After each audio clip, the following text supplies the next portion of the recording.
My story is from when I was a younger therapist, and I was just really starting to appreciate dementia.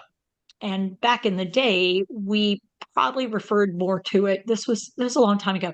Senile dementia, Alzheimer's type, or hardening of the arteries, or something's going on. I don't know what it is, but something's not right. And so I was in a long-term care facility, and I had a woman who had advancing cancer and she had super fragile bones. And so the reason she was in, she had been at home and she'd broken a hip and she'd broken an arm and she'd broken a shoulder. And so it just got to where everything she did, she'd make a mistake, she'd lose her balance, boom, there she goes, something else. So her son opted for, after the last hospitalization and fracture, that she should go into care. And then she had this cancer that was progressing. So she had radiation treatment, she'd had chemo, and so she'd lost all her hair. And so I was seeing her as an occupational therapist. And I started really noticing, wow, she was really getting lost in time and place and situation. And so she thought she was younger than she was. She thought she was more fit than she was. She forgot all about the surgeries, that she wasn't weight bearing. And so she would get herself in more trouble. And so she, well, yet again, and had another hip fracture. And so she was healing from all of this, and it was very slow heal. And I was working with her on things OTs typically worked on, like self-care activities, and how could she do some of these things and what could she do? And it was pretty limited because she had so many things going on. But she really enjoyed working with me. And it was back long enough that we didn't have to be like super specific about payment, because we were part of the, like, payment for the services was part of your payment for being there. And so we found out that she was terminal. I mean, the cancer had spread too much. And they thought she had a very short window of time to live. And she asked her son, her one son, I really want to go home to die. And he was, no, mom, I'm not doing it. It's too risky. I don't feel okay doing this. And it was like, so I advocated for, I said, well, maybe if we could, like we could work on some things and she could do it. And he was like, absolutely not. And I watched this woman like collapse into a space of, why bother then if I'm never going to get to go home again? And I will say, he was a good son, but he wasn't a skilled son. And so I finally, one night, as I'm like really struggling with this, because I really thought she should have the right to go home, but it wasn't mine to call. And she still had the house because he hadn't sold the house yet, but he was going to sell the house as soon as she died. And he'd already shared that with her, that he was going to sell the house after she died. And sort of like, like I said, he wasn't really skilled. He was really careful because he really didn't want her going home. He wanted her safe. And the thing was, he had a hard time believing that she wasn't actually a whole lot safer in the facility than she would have been at home. She'd already had another fracture. And so sure enough, I sort of get my nerve up to say, I really think if I went with her and we did a home visit, how about if we just did a home visit to see what it would take? And he finally got to work. Fine, you can take her. I'm not taking her. I'm not going to be there. I can't stand this. And I was like, okay. So the day we were going to do the home visit, she fell out of bed and broke her hip again. It was like, Oh, oh no, oh no. And that's when my brain woke up and I realized, wait a minute, wait a minute. This was back in the day. I said, oh, how about, could we make a video walking through her house? Can we make a video? Can we do a video of walking through the house, room by room, all that? You pan around. And he said, well, yeah, I can do that. So he did that. We brought it in and we played the video. And she said, oh, that's where I keep this. This is where this happens. This is that. And so one of the very last times that he saw her and I was there, she was going home, and she got to go home because I was willing to let go of what I thought she wanted, to realize what she really needed was a way to go home. And it didn't mean physically go home, but to really revisit the place that she had lived her life, raised her children, her son. She only had the one. And make things complete, because she needed to go back to that place. And as soon as she was back, boy, did she light up. Mm. And then she was very appreciative of getting to go home, both to her son and to me. And it made her so comfortable that her passing was super quiet because Oh, she had what she needed. wow. Alrighty then. Hopefully, I can speak through my tears here. Wow. So, this is Gina And this is Don. with Focused Healthy Family. Today, this is podcast number 139, and we are talking to Teepa Snow with the positive approach to senior care. Teepa Snow is an occupational therapist with over 40 years of rich and varied clinical experience and academic experience. Her experiences led her to the development of GEMS, states of brain change, and the positive approach training strategy. Her company, Positive Approach to Care, or PAC, provides online and in-person education and products to support those living with brain change. She also co-founded the Snow Approach Foundation, a nonprofit organization based in Hillsborough, North Carolina. Teepa presents with extraordinary expertise and humor to audiences throughout the world, and I am so delighted to have you here. Me Thank too. you for having me. My mom first told me about you, as I said before, because my father, who's recently passed, had Parkinson's and developed advanced dementia. Mhm. And somehow she connected with you, and she would go on and and she said, I tried it and it actually worked, and some different strategies. And as I mentioned to you before we started the recording, some of the things were things I had also suggested to my mother, but it can be helpful to hear them from someone else, someone who's got that label as this is their specialty. These are the things they've done. So it's wonderful to have you here. Thanks. And for a starter question, I was thinking about my first interaction with someone with dementia. I started my career in acute rehab hospital in Ah, 1992, so it was a ways back. And I remember working on the stroke unit, and I did morning ADLs, and we went in there, and I helped her get dressed, and then she took off all her clothes. And I helped her get dressed again, and she took off all her clothes. And I'm yeah. like this 23-year-old therapist going, what am I supposed to do? We get in, we get out. We get in, we get out. Well, she was in a really good cycle. Did you document how good she was at taking off her clothing?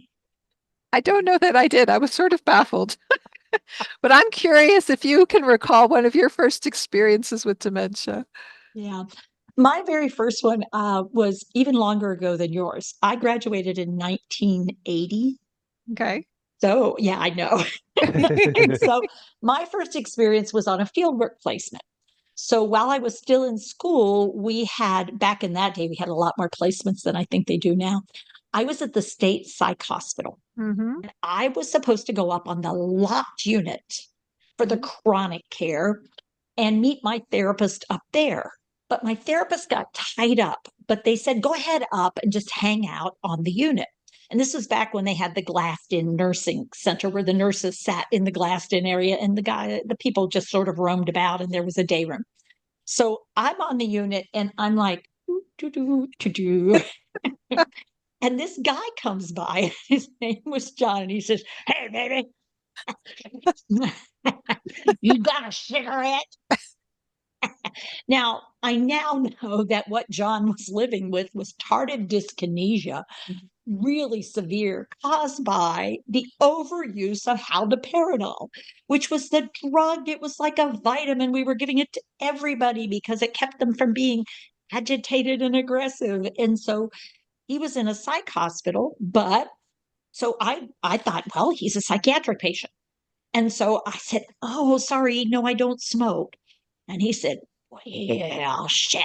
And he walked on by. And of course, he shuffled. And so he went around, and it was a big circular place. And so I'm still standing there because my therapist hasn't shown up. And here comes this guy again. And he goes, hey, baby, you got to see. And he'd keep coming around and he would say that. And then I would say, no, I'm sorry. I don't smoke. Shit. And he'd walk off again. So this was like 5 or 6 times loops around. And And finally I go, okay, this isn't getting better. I'm afraid he's going to get upset. So this time when he says, hey, baby, have you got a cigarette? I said, well, what kind do you smoke? And he said, Pale Males. I said, wow. Wow. Because my grandma smoked Pale Males. I said, wow, that's a strong cigarette. He goes, well, if you're going to smoke them, you might as well get something out of them. And then he walked off, and I thought, well, that was a better interaction. So that was as a very, very young therapist. And at the time, I thought, God, this is psychiatry. And then I realized, oh, no, that was dementia. I just saw dementia walking around. And I didn't know it because it took me probably 5 more years to realize, oh, that was a repeating loop because he didn't know what else to do. He wanted to greet me, he wanted to get connected to me, but he didn't have a lot of skill. And so he used the thing. Plus, he liked smoking, and he was on a unit that you weren't allowed to smoke on the unit. You had to go off the unit, and guess who he had to approach to get a smoke to go off the unit. So, I mean, he wasn't like impaired in all ways, but he sure showed all the symptoms. So that was one of my very first experiences way back in the day. I love that. And you found a new way to approach it all on your own. And I'm guessing this is one of your And you first just kept days worrying. Yeah. And you on just the kept unit. worrying about how to get the clothes back on and how to get the clothes back on. And one of the tips I'd give to you is, you know what? Take her out of the room with you. Because if you take her out of the room, then the cue to get back in the bed isn't there. Yeah, right, right. Yeah, I've learned so much since I then know. as I've progressed, but I didn't even think about that till recently because I tend to think if I went from the rehab hospital to nursing home. Ah, And I had done a lot with brain injury. I loved brain injury. I'd done a lot with young adults with car accidents and things. And so I was very used to that kind of rehab. yep. And I had a guy, an older man at the nursing home, and he thought I was, someone from his school years back. And I reoriented him to time and place, and he got agitated. And I learned in that moment, okay, that's not what we do with That's dementia. not a good idea. Maybe we shouldn't try that. Yeah. That's Yeah, brain I'm not sure injury that's the rehab. strategy we want to use. It seems like it really doesn't help him and it really doesn't help me. So, Well, I was going to ask just you had a thing about zoology too. I was kind of curious about that. Now we don't have to go too far into that. yeah, I'm just I kind of kind of looked you up a little bit and saw you Yeah, got it did back. you now? Yeah. Well, that was because I had 5 majors in college, and my mother finally said, here's the reality. If you do not finish and graduate in the next semester, you will pay for the semester after that. And it's like, oh, okay, let me look and see what I can graduate in. So the okay. answer was, if in the last semester I took 4 courses and one what was it? I think it was it had to be a phys ed and health course. Okay. One more phys ed and health credit. So I ended up taking 4 related courses. Oh, ugh. And I got to coaching secondary track and baseball. Okay. Okay, track and baseball, all males. And they were like, well, you can't take that course. We're in the locker room. And I said, well, you're going to have to figure out how I'm taking the course because it's the only one that fits in my schedule. And so Enos Slaughter, who taught the course at Duke, uh, finally had a woman in a class, and he was not Wow. Wow. skilled batter, but not what you call real friendly with female types in the locker room. Wow. Wow. Yeah. So it sounds like you really enjoyed school, and I saw that you did go into academics. When did you find occupational therapy? I was working a daycare. I was a night clerk at the Carolina Inn with my Okay. my my really great degree from Duke in zoology. And you realize I don't, what do you do with it? So, well, you go into pre-med. Well, I had sort of checked out med schools, and it's like, I don't know if I want to do this right away. So I was working at Carolina in night shift, and then the days I'd have off. And so certain days I would volunteer first at a day center for kids with developmental disabilities and adults with dementia in the basement of a church. Oh, wow. They were Wow. housed very similarly, and so you spent time one way or the other. And an OT came over, Linda King Thomas came over to evaluate a young woman with cerebral palsy that I was working with. And I spent a lot of time working with her. And so I was involved in the assessment of actually trying to figure out how could we get an eye gaze chart. I mean, this is back in the day. How do we get an Mm-hmm. eye gaze chart? How do we modify her seating so that she's safe for eating? How do we work on the eating of food items? And she had very little communication strategy because she had spastic athetoid CP.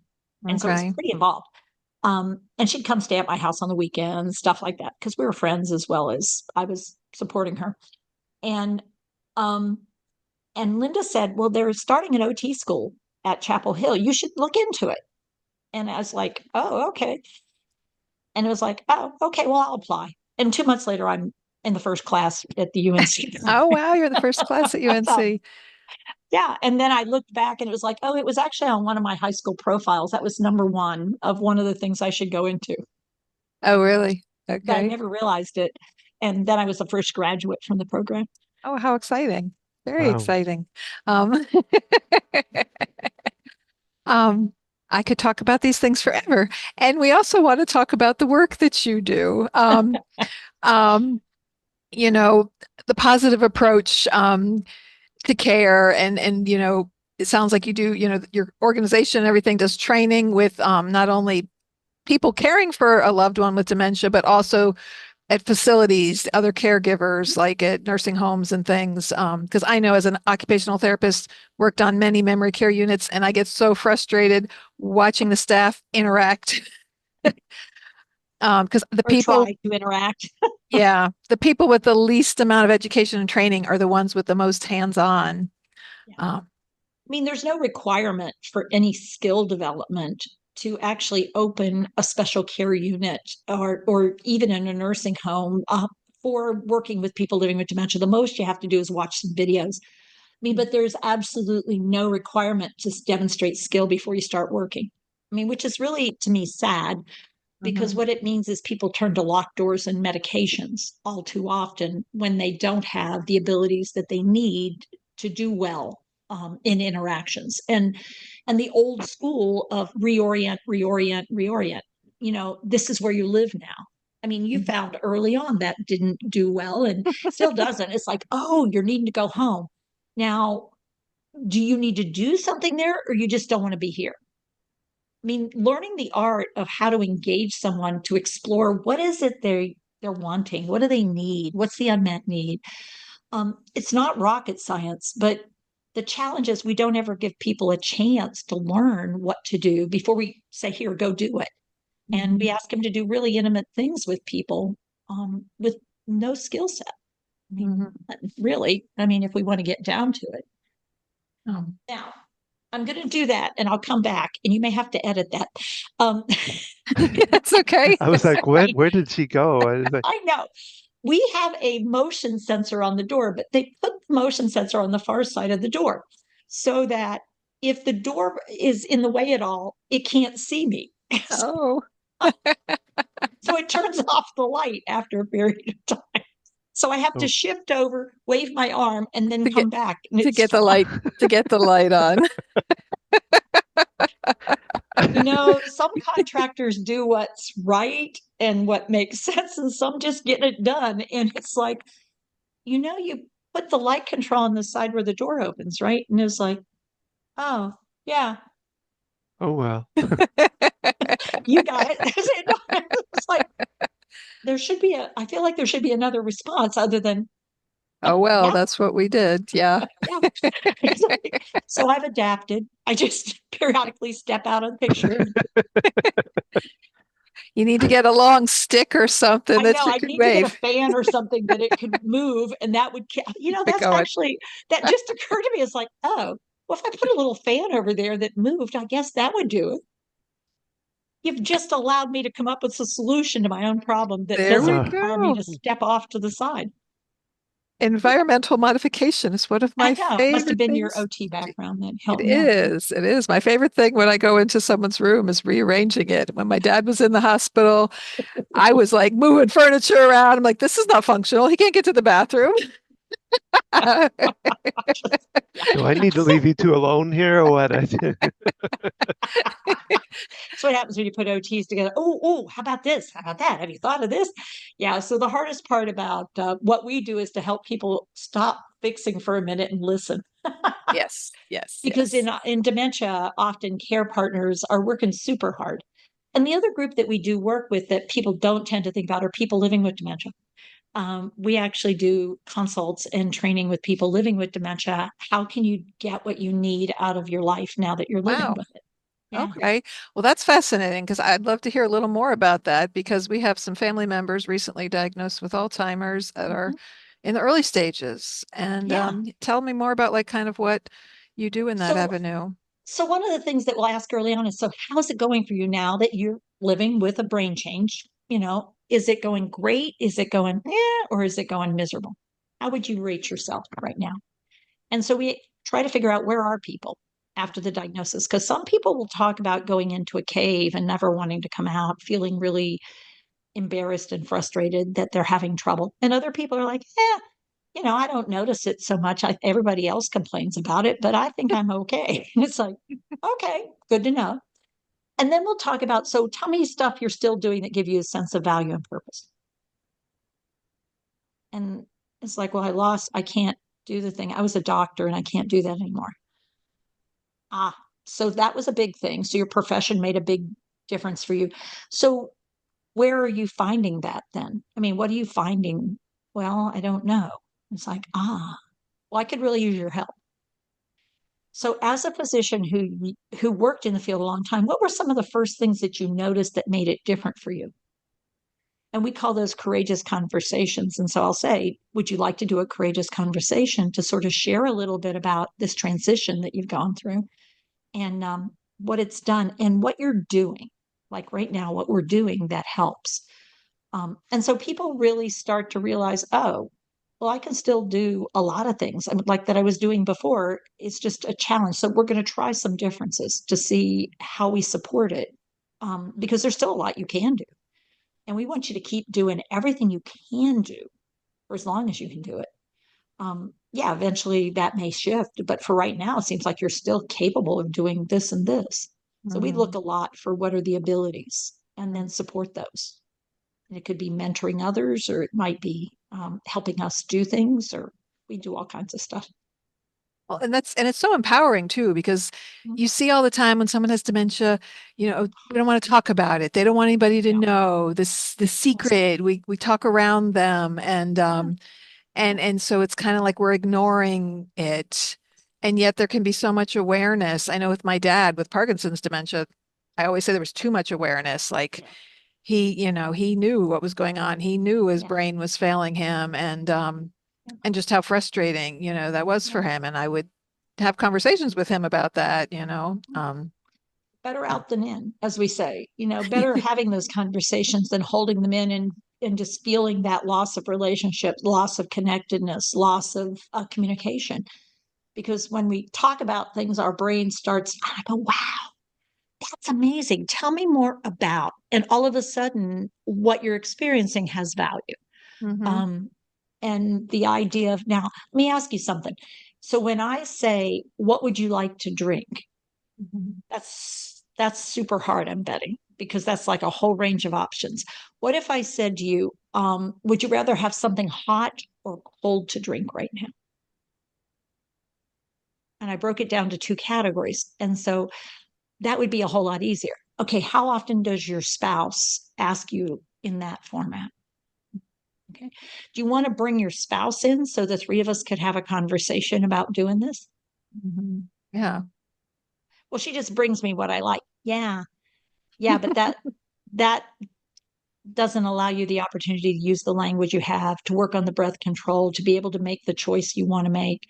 Yeah, she knows. But all of a sudden, what happened to your power to make a difference?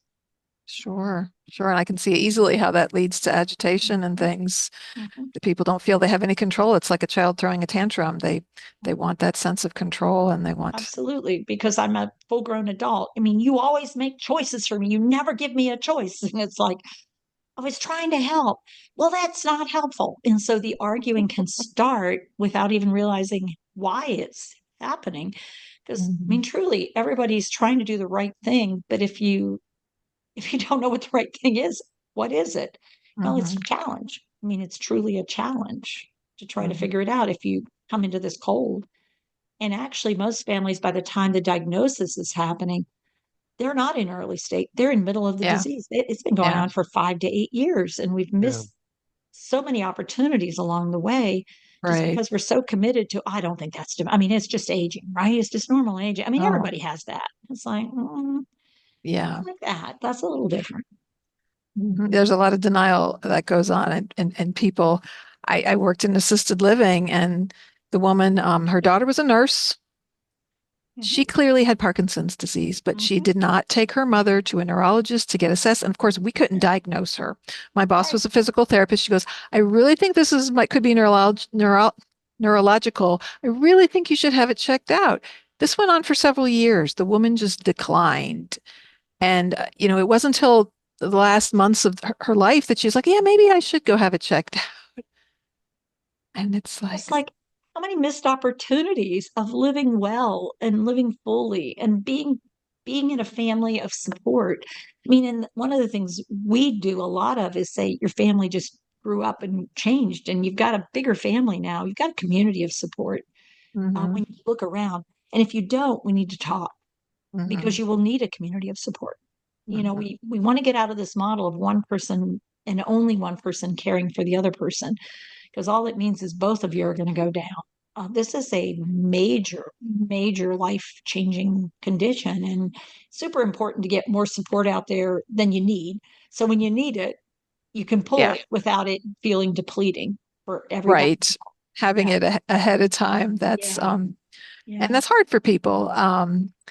They don't Super want to, hard. think that there's something wrong. They don't want to, you know, um, several years back, I had said to my mom about, it might be good to have a caregiver with you. They lived in a 55 plus community and they'd go to activities. And one time he wandered off and she didn't know where he went. And I'm Hmm. like, it might be good to have a caregiver when you go out. She goes, I don't think we're there yet. Yeah. That's one of the most And, common statements in the world. We're not there yet. I don't, we're for sure not there yet. It's like, it was tough. If it's yeah, your spouse, as I'm kind of going through, but yeah. luckily it's not dementia, it's a change in the relationship. You go from being the partner to their caregiver, and And this is like at first, you're still mostly the partner, a little bit of a caregiver. mhm, And you can forget about the caregiving role a lot of the time because the skills are still so abundant that you think, mhm, yeah, I'm just doing a little bit of support. And what we keep forgetting is moving forward, it's going to shift more and more until this can start to feel like this. And if we don't have someone to hand things off to, and the partner gets used to it, I mean, there has to be some getting comfortable with a different person. And it's mhm. not abandoning the relationship, it's actually sustaining it. Yeah. And that's a hard thing to really believe for a lot of people because it's like the shh. Let's not admit that something's changing, and it's like let's talk about what's different for us because I think we would be really good if I were doing this, but if you're trying to do that for me, that's not going to be a really good match. I can guarantee you Mhm, mhm, mhm, because as we say at our house, I can clean the refrigerator. My husband can clean the refrigerator. We cannot clean the refrigerator together because we each know exactly how the refrigerator should be cleaned. And neither one is comfortable with the other person's way of cleaning the refrigerator. So it works best if we assign when the refrigerator is going to get cleaned. I like Because that. who will clean the refrigerator more frequently?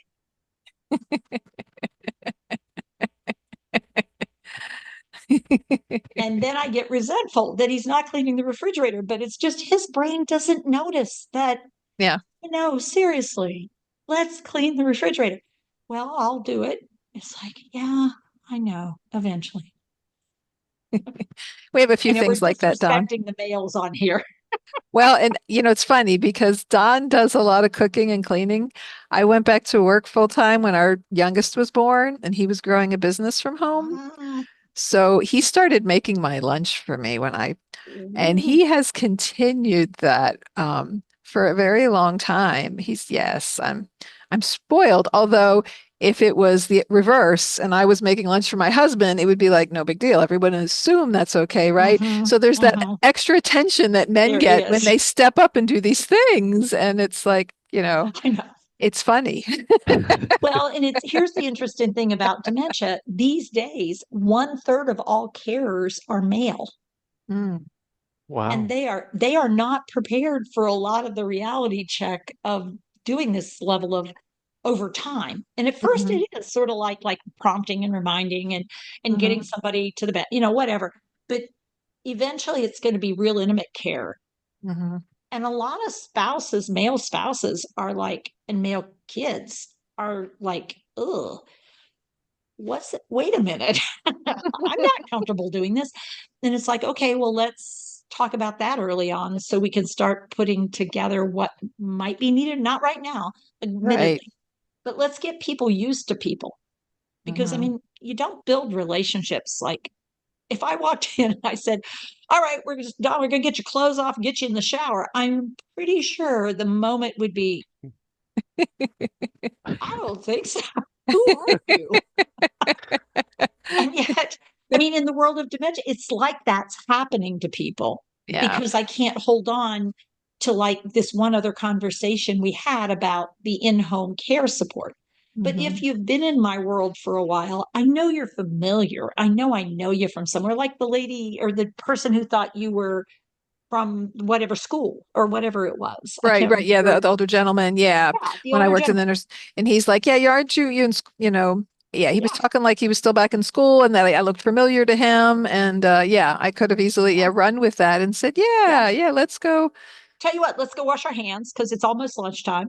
I mean, and having a relationship where we wash our hands first for a while before I say, okay, now I'm going to have you pull down your pants and pee in the toilet. It's like, wait a minute. But we sort of, in the healthcare field, we start taking for granted these intimate tasks that we support people with. And Hmm. we assume that they need help with that support. And it's like, I think I'm fine. I don't need you to do that, and yet maybe the sequencing is the problem, not the physicality of the problem, or maybe Right. it's realizing you haven't been for 3 hours, and if you don't go soon, we're going to have an issue, and you're not going to Hmm. like that part, and neither is anybody else. um, and so figuring it out, how do we get to that place? And it's like before you need to, I mean, Yeah. honestly, the sooner the better, of sort of starting to be curious. Hmm. Yeah. Yeah, prevention is so, I mean, important in so many areas, but yeah, being prepared ahead of time for what is to come and doing that prep work. And it's tough because you can't, it's like with my mom, we talked about in-home care. She didn't want someone 24/7. It's like if we could have fast forward, my dad's last months were spent in a memory care unit. If we could have fast forwarded, she'd see Yep. what that looked like. She might have done things different sooner, right? And yet, Exactly. Yeah. and Yeah. yet the average person doesn't know the ins and outs of it and this. Well, and not only does the average person not know, they avoid contact with.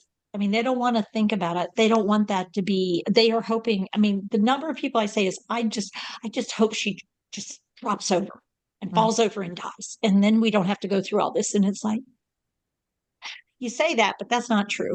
You don't really want that. That's really hard to lose somebody. I get it. I mhm, get that sense of, I want people to be well until they're not here, mhm. but very few of us are going to have that experience. I mean, most of us are going to have to figure out, how do we live our lives with less complete abilities than we had when we were in our prime? And what Sure. are we going to do? How are we going to do that? Mhm. Want to ask you a little bit more about communication. Don and I, our business has evolved around communication. We Mm. started following the book, How to Talk So Kids Will Listen and Let's Listen So Kids Will Talk, if you're familiar with that. Um, Yes. um, and we were focusing, we have kids with anxiety disorders, and we Mhm. kind of found ourselves in that world of helping other parents who had tried lots of different things and nothing was working. And we took the family approach, that it's not, we need to work with your kid. It's how is the whole family communicating? What is that dynamic? And we did that a while. And I kept thinking, I have all these years in geriatric experience. I've worked in home health care, I've worked in nursing homes, assisted livings, and all these years. And we started talking about this whole sandwich generation and the juggling act. We have a teenage daughter who's in high school, and just the demands of that, and caring, helping my mom care for my dad, and all these things, and realizing that so many people, yep, are in this position. Um, and knowing that those principles we learned from the parent book, it's really basic communication principles, and it just applies everywhere. Yeah, I mean, you get tired being dynamic. I mean, that's the problem, is really listening is that, I mean, it takes a lot of energy to really listen and pay attention. And so we Mhm. want a free ride somewhere. I mean, nobody doesn't want a free ride, except you get on that bus and you realize, oh my gosh, this isn't at all the way I wanted to go. And it's like realizing, oh, well, so your choice is you own it and you do it, or Mhm. you pay for it. And Yeah. that's hard, because as a sandwich, can we have an open face sandwich? I get open face sandwich. I want a break. I don't want to feel the pressure on both sides all the time. And Hmm. yet, I mean, the reality is the sandwich generation really does have pressure on both sides. Hmm. Um, and the sandwich is getting older too. Yes. Oh yeah, Yes. yeah. I work with so many people in their 90s, and their I know. children are geriatric as well, right? It's like they've got their own health issues, they got their own challenges. And Who to would have me, thought we'd be here, but we are. I know, I mean, in my 30 years as an OT, people are living so much longer. And than they used to. I get people, I'm 85, and I'll be like, well, the lady down the hall is 99. Yeah. Or there was one time in Tennessee, this has happened to a couple of colleagues, where this one woman living with dementia who was in her 80s said, have you seen my mother? And I said, yeah, no, I haven't seen her. One of the aides said, she's in 107 down the hall and to your left. And I at first went, are you trying to get rid of this lady? And so I followed her down. Sure enough, her mom was down there. It was like, oh my gosh, she's close to 100. Wow. Yeah. Yeah. But I mean, that longevity, wow. Hmm. Yeah. Yeah. Things are definitely different. And then, the other thing with communication is different generations, and being open to But do you use your thumbs like this, or do you still use your thumbs like this? As you um, can tell how old we are by how we use our cell phone. I'm like, yeah. I can't get my thumbs to do that. I don't care what I do. It's like I need the index. This is how I hunt and peck. Yes. Don's 10 years older than me, so we're slightly different generations. So we joke about those things, but yeah, my kids amaze me at how quickly they type things, and Well, blows my yeah. mind. Well, I have a 5-year-old who says, "Here, Nana." It's like, Yeah. Yeah, I hand it to my oldest and say, I need this done. Can you do that? here, Or can you get any that one done? of them for that matter, let alone the oldest. Well, No, I even know. when Don was at the hospital after his heart attack, he had a life vest fitted on him. And I was glad our 15-year-old was there, because it's a little complex putting it together. And I'm like, she's going to remember this better than the two of us put together. And in fact, I wasn't home when he was changing it out. And I'm like, be there with your dad. Like, make sure he puts it in right. And it's I'm a also, little more intelligent than that, but not that it's much it's further. not a lack of No, I intelligence, know. Don. It's No, not a it lack of It's just intelligence. that second set of eyes, because it's like, man, how many steps were involved in that? Right. I would It's want someone double checking me if it was my life vest. I mean, it's like, sort of an important. he's fine. Don't worry. He's got it. He's a lot less worried than yours. Like, you had a heart attack. It's like, yeah, I'm back. This is the second one. Yeah, been through this before. I'm curious. I was looking on your website at the Snow Approach Foundation, and it did mention, in addition to dementia, helping people with other brain changes. I love that word, like Don's going through with his little stroke he had. I'd love to hear more about, what that foundation does in that avenue. Yeah. So we work with people who are status post head injury, maybe have mental health concerns, whether anxiety, depression, or some combination thereof. We have people who are adults living with ADHD or ADD. We have situations, we have teenagers who are coming in and spending time because they are on the autism spectrum. And they find it really challenging to find places and spaces where they're not only okay to be, but really excited to have somebody there with that kind of skill set and that kind of difference. Because we really do a lot of neurodiversity kinds of Okay. things. So it allows us to create this inclusive space. Okay. Our building has lots of spaces where people can be in different spaces. Not everybody has to be crammed into one small Okay. location. Um, Okay. but we chose it for that very reason. And we have lots of things that we do in the world that we could use support with. Hmm. So people really do find purpose and pleasure and sort of self-fulfilling kinds of things to engage with us on. And it's interesting to watch an intergenerational phenomena start to happen. And we also work with kids to bring them into this space. And we're working on also building an animal program. Oh, wow. Oh, that's So exciting. people have a lot of animals they bring, pets they bring with them, mostly Right. dogs. But we're also working on building that program because of the connectedness between neurodiverse brains and animals. Yep. Yeah, I've got three neurodiverse children, and the one is animals are her thing. She's a veterinary assistant right now. And yes, Yep, that when she had her anxiety disorder was really bad, that's when we got our first dog, and it yep, was amazing how much that dog helped her. Um, I'm curious, I was reading into you and learning more, but your organization is out of Hillsborough, North Carolina, which isn't it far is. from us. Yep. And so you have a physical location there where you have a center where people come in for different Yeah, things? Okay. yeah. We in shortly after we're finished here, we'll be running our afternoon Brain Connection Cafe, which Okay. we have folks come. Some from come from facilities, some come from community, some are care Okay. partners, some are partners, some are on their own. Hmm. We have a lot of diverse brains coming in, and we'll do something that's sort of good for us, and then we do some things that are helpful to other Hmm. people. And then we have some social time to just sort Wow. of hang out and be present with each other and see what's going on in everybody's world. Um, Wow. I yeah. love that. I love, do you have any of those anywhere else besides Hillsborough? No, one of the challenges we found, people will say, yeah, yeah, yeah, we're using your techniques. And then we'd watch and it was like, yeah, um, let me show you what it looks like if you really include everything that we're doing Hmm. into the work you do. And the reason we decided to establish this is so that people can come do training, do internships, and then go back and establish their program there with their Hmm. own flavor. But at Right. least they will have experienced really what we're talking about doing, creating an inclusive Hmm. community that's intergenerational and interconnected by virtue of what we each have and what we bring to the table and where we would like support and need it. So it's really it's our opportunity to try to help people get the idea in real time.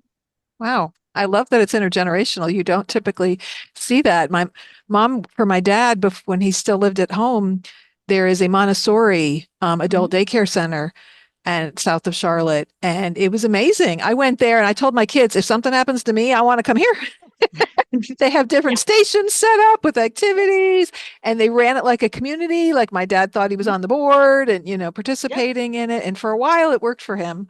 Um, and you don't see a lot of that. I mean, Charlotte no, is a huge city in North Carolina, and there's one location of this. It's not even really Charlotte. I think it's Rock Hill. yep, And yeah, but the intergenerational, when my kids were little, I homeschooled my kids for a long time. And uh-huh, we went to it was an assisted living facility with a yep, bunch of other moms and their kids. And we went once a month and did activities with the residents. And, yep. I'd already been working in geriatrics and I just loved because they love most of them love kids. Oh yeah. And it's, their family might be far away and just doing activities together. Yeah. Um, And it's we found that we have a Montessori kids school here, and so the kids from the Montessori, we have 60 kids that we are working with now that will become partnering with us. Will start partnering with us after this week actually wow. start coming in and participating, and they're from 6 to 12 years old. And Okay. what we know is that, building skills can happen at any age, and brain development and brain failure have a lot in common.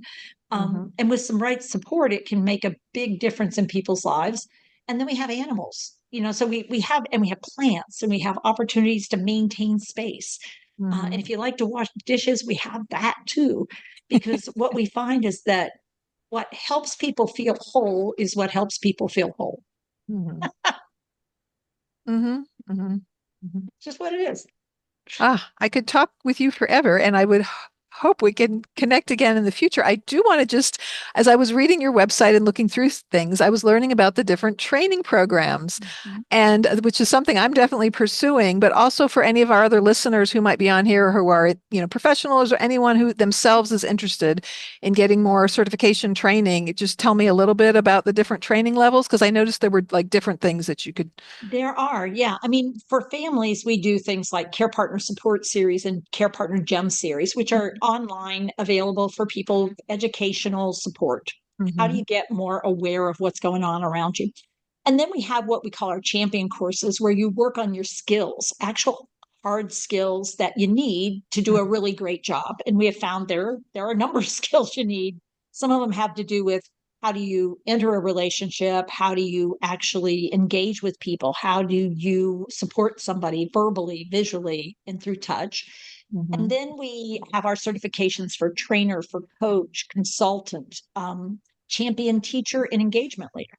So we have a whole host of opportunities. And then there are also organizational designations if a whole organization wants to get better at this. Right. It's exciting. I dug into it more because obviously I've been a little busy lately, but and a little, yeah. What? No problem. Just a few minutes every now and then. It's all good. Good gosh. I mean, did you get your lunch today? Sorry to sound a little weird. So I have a friend that just stopped by, as a matter of fact, because it's a little ahead of time, but she came on by. Karen, do you want to come say hey real quick? Sure. I have a friend of mine. This is Karen. Karen lives. Wonderful. Okay. Yeah, she lives with Lewy body. Okay. And frontal temporal. And frontal temporal dementia. But she's coming on in. Come on in. Come on Love in. to have you join us on our podcast. Hello there. Hello. Okay, this is Dawn. Yeah, that's Dawn up there. Nice. This is Karen. Hello, Karen. So she's local. That's right. Okay. Time to start getting busy.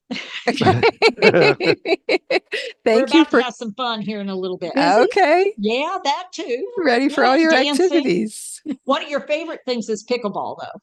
Especially now that it's with whatever they're called. Yeah, back in the back? Back in the back, yeah. Okay. Yeah, we'll be doing that. Nice motility living citizen. Blah, blah. Okay. Yeah, something like that. If you're not worried, I'm not worried. I'm not worried. Okay. Okay, tell you what, I'll be with you in just a couple minutes. And I'll leave this stuff. You can leave that right there and I'll pick it up in a minute. All right. Wonderful. Bye, everybody. Bye, everybody. Have a good Bye, Thanks, Karen. Karen. Thank you. I'll see you in a few. Thanks. I love it. So tell us, and we'll post this on the website and when we share it, but how can people learn more about you? Any other last things you'd like to say to our audience? The easiest place is one of two places, teepasnow.com, just my name with no space.com, or snowapproach.org. Snowapproach.org. Those are the two places are our websites. We also have an 800 number and all that good stuff, but just go on the website, try info at Teepa Snow. Any last minute things you'd like to share? Or thank you for doing what you're doing. I think that outreach really matters. I think recognizing families are critical. And in dementia, we lose too many relationships if we don't figure out how to come together into relationship with the changes. And so I'm glad you're doing what you're doing. Well, thank you. We really appreciate you being here, Teepa Snow. For sure. That's our podcast. If you've enjoyed this podcast, please share it. You can view it on YouTube as well as anywhere you get a podcast. Please leave us comments. Let us know if you've liked what you've heard. If you'd love to hear back, we have Teepa Snow on again. We're here to guide you through your caring for your aging loved one and on your journey of juggling different things. You can join me on my Ask the OT that I do on YouTube, where I'll share information and insight and answer questions on caring for aging loved ones. You can join Don with his tapping circle. He's an EFT practitioner. and he does monthly tapping groups. And I'm going to be joining him on this month's tapping group on October 29th at 7 p.m. on YouTube.